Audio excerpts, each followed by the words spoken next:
धर्म और अधर्म क्या है माधव?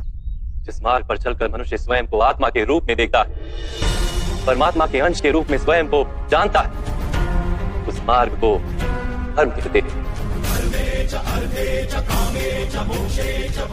जब मनुष्य स्वयं को परमात्मा के अंश के रूप में जान लेता है, तब उसे यह अनुभूति होती है कि ये सृष्टि ही परमात्मा है और ये परमात्मा ही सृष्टि है। सृष्टि और परमात्मा में कोई भेद नहीं।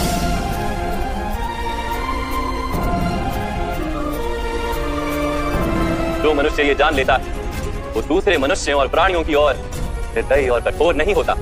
वो ये जानता है कि जीव कटने से पीड़ा केवल जीव को नहीं होती, उसकी अनुभूति समग्र शरीर को होती है। वैसे एक मनुष्य को पीड़ा होती है तो समग्र संसार उस पीड़ा का अनुभव करता है। जब तक संसार में एक मनुष्य भी पीड़ित है, तब तक वास्तव में किसी का भी सुख संपूर्ण नहीं। जानने पर मनुष्य का मन करुणा से भर जाए, उसे धर्म कहते हैं। जब किसी पर तमस गुण छाया होता है, तो वो दूसरों के प्रति कठोर, निर्दयी और स्वार्थी हो जाता है। अपने माने हुए सुख के लिए वो दूसरों को दुख देता है। परमात्मा की ओर गति नहीं हो पाती उसकी। अर्थात अधर्म परमात्मा से दूर ले जाने वाले मार्ग का नाम। अर्थात अधर्म तो अज्ञान का दूसरा नाम। तो फिर अज्ञानी के प्रति तो दया होनी आवश्यक है ना? दंड का क्या तात्पर्य?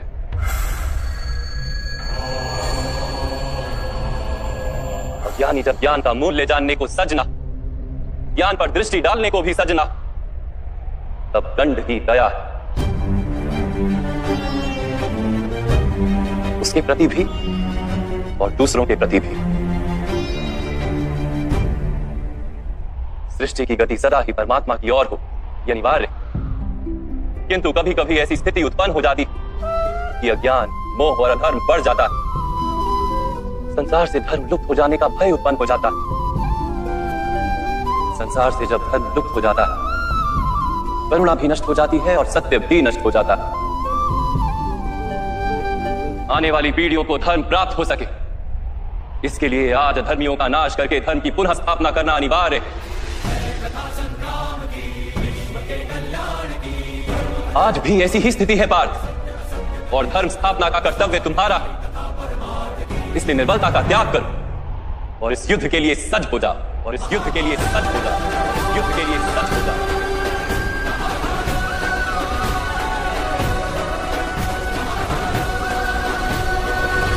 परंतु मेरे हाथों हत्याएं होंगी माधव। मेरे कारण किसी के प्राण जाएंगे तो मेरे अंतर की करुणा का नाश नहीं हो जाएगा? और यदि धर्म का आधार करुणा है, तो क्या मेरी आत्मा धर्मी नहीं हो जाएगी?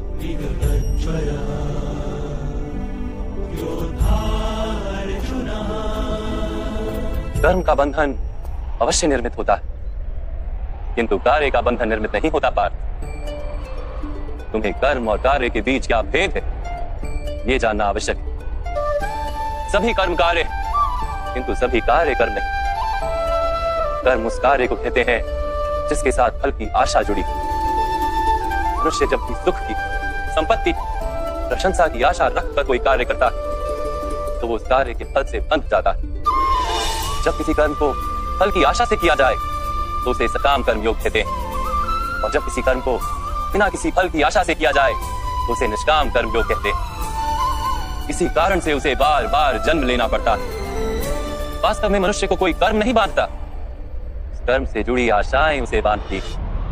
वो कैसे माधव? यदि इस युद्ध में तुम्हें विजय होने की आशा है, तो पराजित होने पर तुम्हें भीषण दुख होगा, और वो दुख तुमसे कोई अन्य कार्य करवाएगा जिसके लिए तुम्हें दूसरा जन्म लेना पड़ेगा। और यदि तुम विजयी हुए, तो तुम्हारा अहंकार बढ़ेगा, और वो अहंकार तुम्हें विश्व विजय के लिए प्रेरित करेगा, तुमसे हत्याएं करवाएगा, और उसका पाप तुम्हें बांधेगा।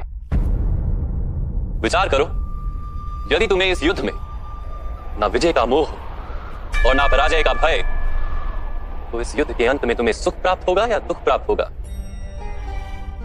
ना सुख माधव और ना ही दुख। अर्थात तुम्हारा सुख, दुख, हताशा, निराशा, अहंकार युद्ध के कारण नहीं है। युद्ध के साथ तुमने जो आशाएं बांधी हुई है, उसके कारण।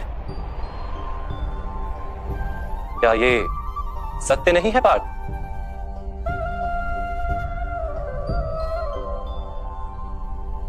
सुख दुखे समे कृत्वा लाभा लाभो जया जयो ततो युद्धाय युज्यस्व नैवं पाप ववाप्स्यसि। अर्थात सुख दुख को समान मानकर लाभ हानि जय पराजय का विचार किए बिना यदि तुम युद्ध करोगे कौन्तेय, तो तुम पाप के भागी नहीं बनोगे।